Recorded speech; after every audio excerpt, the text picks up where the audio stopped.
Now, this video is a result of, if you don't know, I am doing a master's program. It's sponsored by my church, my Tasmanian Seventh-day Adventist Conference. And so I've been doing a master's program this has been my third year. So starting 2024. And there's about 15 to 20 of us that come from all over the South Pacific Division, even the NZPUC. So there's some boys from Tahiti, got some pastors that come from Papua New Guinea and Solomon Islands, Vanuatu, New Zealand. And we get to mix it up, for 2 weeks every year. We do an intensive class of just sitting in class. Like 2 weeks ago, it was 4 hours in the morning, 4 hours in the evening. Of course, there's breaks, but it's pretty intense. So we have about 2 or 3 units we enroll in every year, starting around February, and we have assignments we got to do during the year. We jump in on Zoom, but for those 2 weeks, we get together. One of the subjects I'm doing this year is called coaching and mentoring, which is a passion of mine. And we had to do these role plays, make believe situations, and where somebody's coaching you. One of my good mates, Tulanga, one of the brothers from way back in Napi Valley. That's an endearing term for the place that we stayed at, where we studied at Avondale University, which was known as Avondale College back in our day. Anyway, we're talking, and I mentioned how I used to like doing videos, and I don't do it anymore because it takes too much energy and time, and I've got to put my time and energy in other places. And one of the challenges he put to me last week was, well, can you do it? When can you start? Like putting the challenge to me, because that's what you're meant to do in coaching and mentoring. I said next week. Well, it's Friday now, and I still haven't done it, but it's been scratching at the back of my head that I got to get it done. So I mentioned this thing.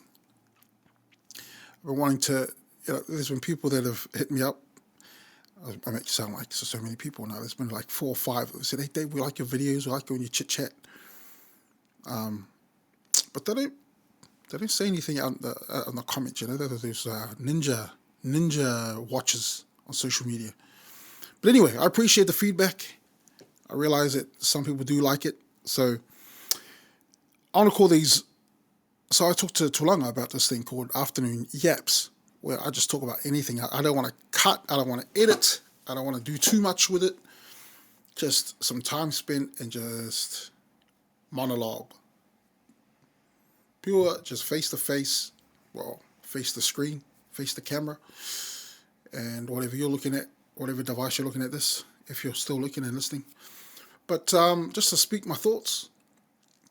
So for today's one, just to get this out the way, I want to keep it at 10 minutes. I got 7 minutes left on the clock. And I want to talk about the winter school.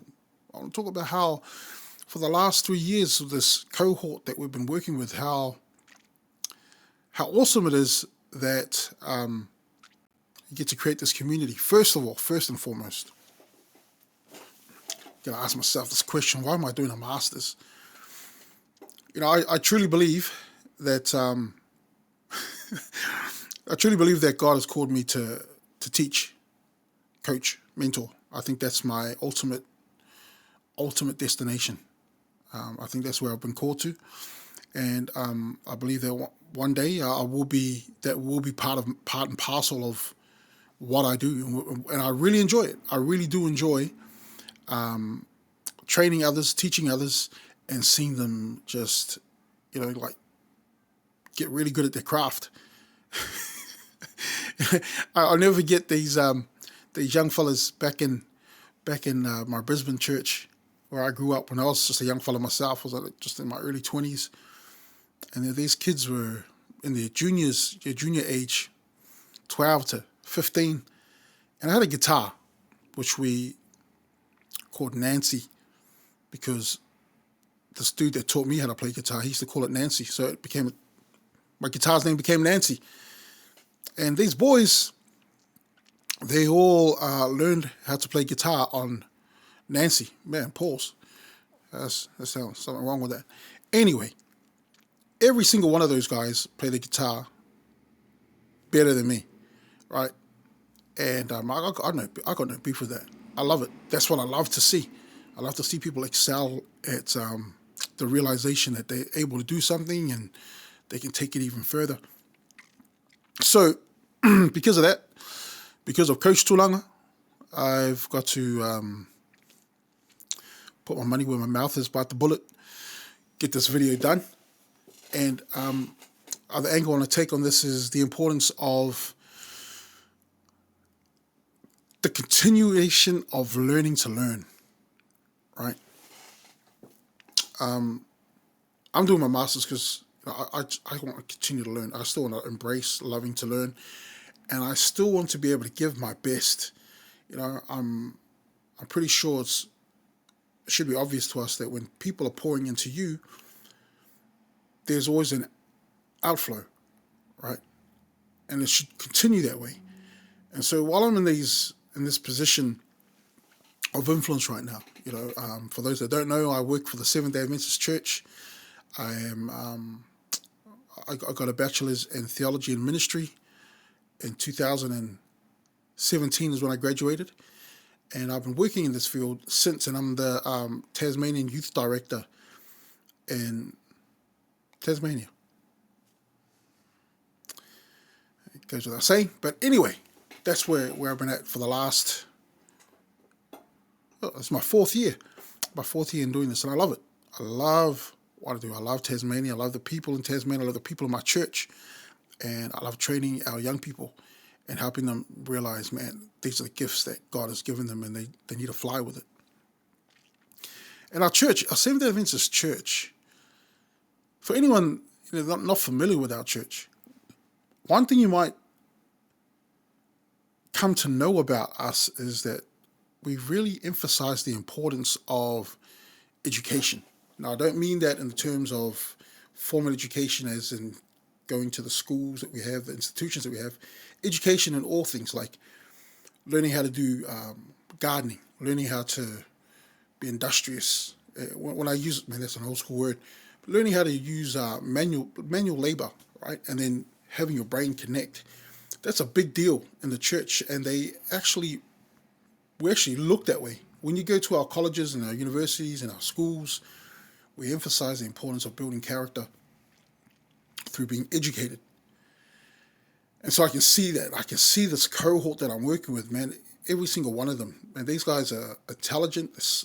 They're ambitious. They've got creative ideas. And one of the great things I love learning is the context of where they're ministering. Like the guys in Tahiti, they show me what they do on a daily basis. The guys in PNG, one quick story. I still remember my first year when we were studying. So I studied in New South Wales. It's called Avondale University. And we went out for lunch. We went and checked out the big office in Sydney. And a lot of the guys were excited. We're just milling around, checking out the place. And then we sat in the cafe to have lunch. And there was these PNG guys they're talking pidgin. And not right next to the big window to floor, window to floor windows. Ceiling to floor windows. And so I asked them, can I sit with them? And I sat down with them. I was like, hey, what are you guys talking about? You guys are pretty excited what you're talking about. And the two of them go, we're talking about the trees outside. And I didn't even notice the trees. I'm like, oh yeah, what about them? Like, we're just looking at them saying that those are good trees to cut down and build schools, some buildings at our schools and our churches. Man, when I look at a tree, I didn't even think, is that a feijoa tree? Like, if that's a feijoa tree, I want to eat some feijoas. That's as far as that's the extent of my looking at trees. These guys in PNG are looking at trees and how they can build in the communities. Literally, build. The difference in our context, the difference in our goals and ambitions, right? But when we get together, we get to combine all that type of ambition, those goals, and I come back trying to formulate, trying to strategize. The things that I learned from these guys, what can I do to pour into Taz? What can I do to pour into my young people, into my churches, to build us up, draw us closer to Christ. But that's my time. That's my yap. Shot two on you.